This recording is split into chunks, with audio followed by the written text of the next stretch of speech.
So back at the old 550, and I had to clean the spark plugs.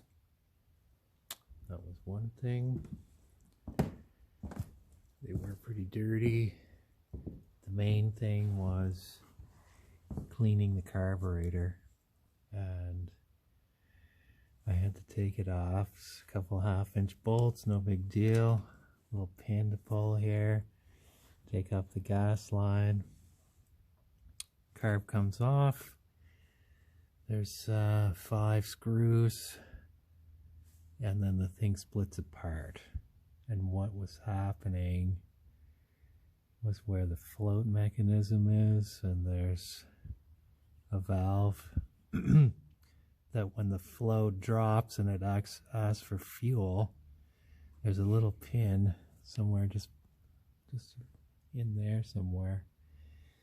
That's the fuel line coming in. So somewhere in the middle here, there's a hole in this pin or valve, needle valve.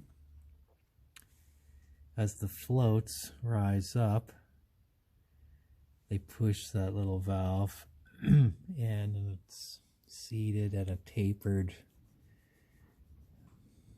joint or whatever, and the pin is tapered at the end, like almost like a point, and it's made of rubber at the very tip of the valve, the needle valve, which is just this pin about this long.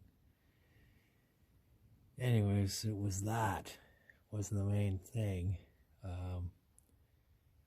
I guess it was a bit dirty or something, just sitting too long. Maybe it was sticky from the gas, old gas or something, but that seemed to be the culprit.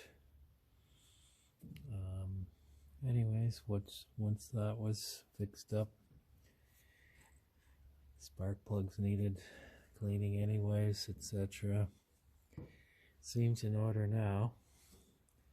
Gas is on, and I just had it running, so I probably don't need to choke.